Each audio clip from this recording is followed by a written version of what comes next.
আল্লাহ রাব্বুল আলামিন ফিলিস্তিনের মানুষদেরকে আমাদের ভবিষ্যৎ যোদ্ধা হিসেবে তৈরি করতেছেন। তাদেরকে এমন ভাবে প্রশিক্ষণ দিচ্ছেন, আগামী দিনে ইয়াজুজ মাজুজের সাথে তাদের যুদ্ধ হবে, তারা সেনাপতি হবে। আর আমরা বাংলাদেশ থেকে ঘোষণা করতে চাই, ফিলিস্তিনের আমাদের মুসলমান ভাইরা আগামী যুদ্ধের সেনাপতি হিসেবে প্রস্তুতি নিচ্ছেন। আমরা বাঙালি মুসলমানরা তাদের পিছনে মধ্যে মুজাহিদের প্রশিক্ষণ নিয়ে সামনে থাকতে ইনশাআল্লাহ। অতএব মুসলমান ভাইদের কোনো টেনশনের কারণ নেই, তারা মরবে আবার জাগবে।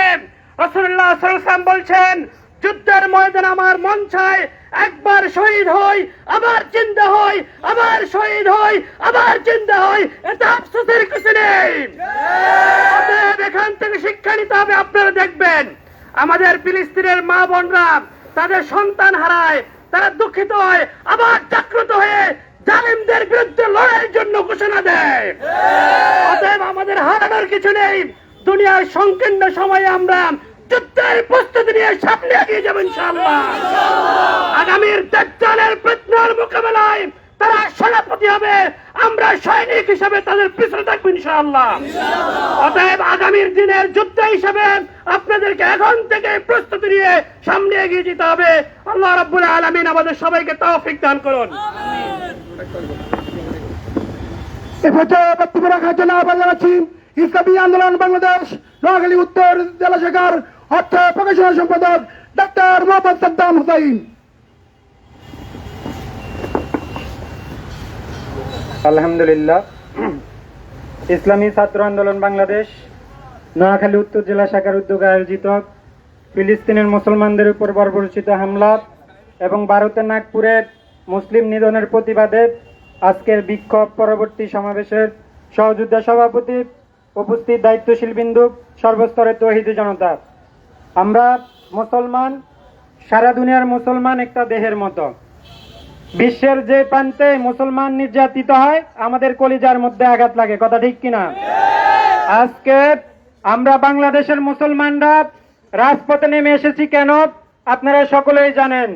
গত 17 রমজান ফিলিস্তিনের মধ্যে ইসরায়েলি বর্বরচিত হামলায় আমার প্রায় 4 থেকে 500 মুসলমান ভাইরা শহীদ হয়েছে। আজকে আমরা জাতিসংঘকে জানিয়ে দিতে চাই, বাংলাদেশের মুসলমান আজকে তাদের রক্তের মধ্যে আগুন লেগেছে, তাদের কলিজার মধ্যে আগুন লেগেছে, তাদের ভাইদের জন্য তাদের অন্তরের মধ্যে জ্বালা সৃষ্টি হয়েছে বিরায় আজকে রাজপথে নেমে এসেছে। আমরা একটি মেসেজ দিতে চাই, সারা বিশ্বের মুসলমান সংখ্যালঘু নয়, সংখ্যাগরিষ্ঠ। কারণ হচ্ছে মুসলমানরা আল্লাহ তাআলার পক্ষ থেকে সাহায্য প্রাপ্ত হয়। সেই বাদলের প্রান্তরে 70 জন মুসলমান শহীদ হয়েছে, 1000 মুসলমান, সেখানে আল্লাহ 313 জন মুসলমান 1000 কাফেরের বিরুদ্ধে জয় হয়েছে, কথা ঠিক কিনা? আল্লাহ তাআলার নুসরাত ছাড়া দুনিয়ার মধ্যে মুসলমানরা বিজয় অর্জন করতে পারে না।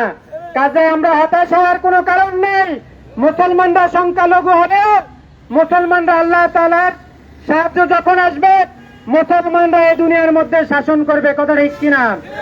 আজকে আফগানিস্তানে মুসলমানরা শাসন করছে, সিরিয়ার মধ্যে মুসলমানরা বিজয় অর্জন করছে, আগামীতে পুরো পৃথিবী মুসলমানরা শাসন করবে। সেজন্য আমাদেরকে এখন থেকে প্রস্তুতি নিতে হবে, মাঠে ময়দানে কাজ করতে হবে, আমাদেরকে ইমানে বলে বলিয়ান হয়ে আগামী দিনে জানবাজ কর্মী হওয়ার উদারতা আহ্বান রেখে এখানে শেষ করছি। আসসালামু আলাইকুম রহমতুল্লাহ। এ পর্যায়ে প্রধান অতিথির বক্তব্য রাখবেন ইসলামী আন্দোলন বাংলাদেশ নোয়াখালী উত্তর জেলা শাখার সংখ্যালঘু বিষয়ক সম্পাদক নোয়াখালী বেগমগঞ্জ 3 আসনের সংসদ সদস্য পদপ্রার্থী জননেতা জনাব মাওলানা নুরুদ্দিন আমানতপুরী। জননেতা জনাব নুরুদ্দিন আমানতপুরী।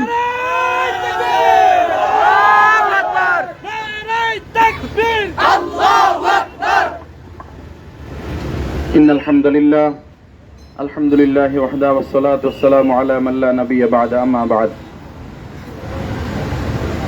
ইসলামী ছাত্র আন্দোলন বাংলাদেশ নোয়াখালী উত্তর জেলা শাখা কর্তৃক আয়োজিত ফিলিস্তিনি মুসলিম গণহত্যার প্রতিবাদে এবং ভারতের নাগপুরের মুসলিম নিধনের প্রতিবাদী বিক্ষোভ মিছিল পরবর্তী সমাবেশের সংগ্রামী সভাপতি, উপস্থিত রয়েছেন বিভিন্ন পর্যায়ের দায়িত্বশীল বৃন্দ, সামনে উপবিষ্ট তাওহীদি জনতা।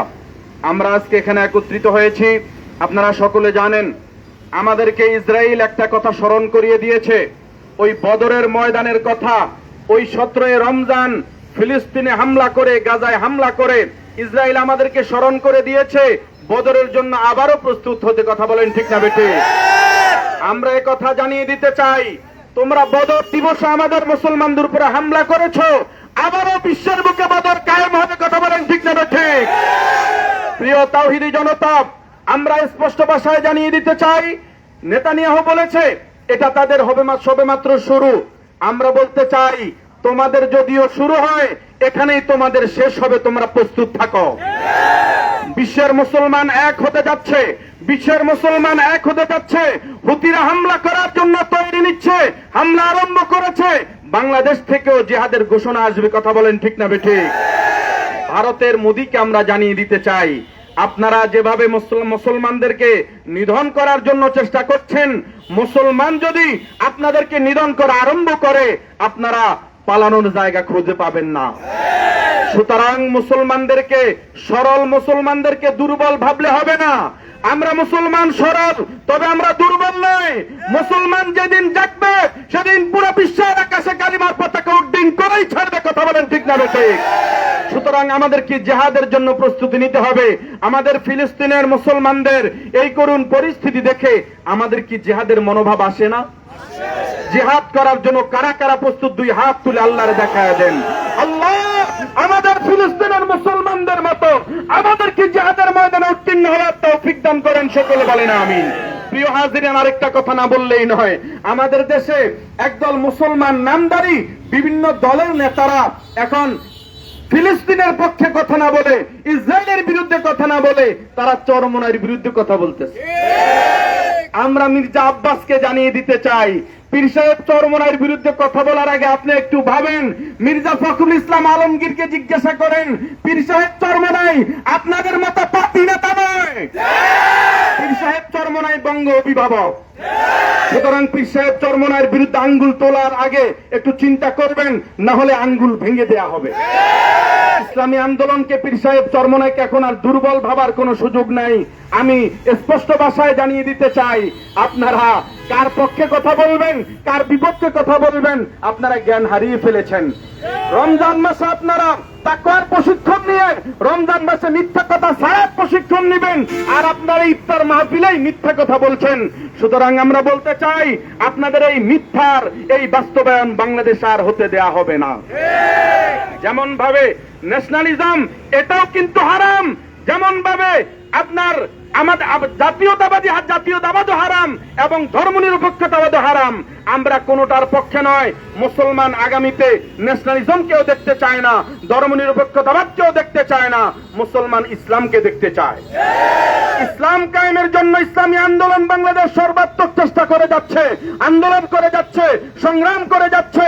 সুতরাং আর এই ইসলামী আন্দোলনের পক্ষ থেকেই আগামী দিনে বাংলার ইসলাম প্রতিষ্ঠারও ডাক আসবে। ওই ফিলিস্তিনের মুসলমানদের বিরুদ্ধে হত্যার প্রতিবাদে জিহাদেরও ডাক ইসলামী আন্দোলনের পক্ষ থেকে আসবে। পীর সাহেব চরমনাই যখন আমাদেরকে ডাক দিবেন, আমরা সকলে ঐক্যবদ্ধভাবে ময়দানে নামবো ইনশাআল্লাহ।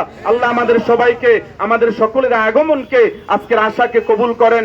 সকলের শ্রম ঘামকে আল্লাহ রাব্বুল আলামিন আল্লাহর দ্বীনের জন্য কবুল করেন। আল্লাহুম্মা আমিন।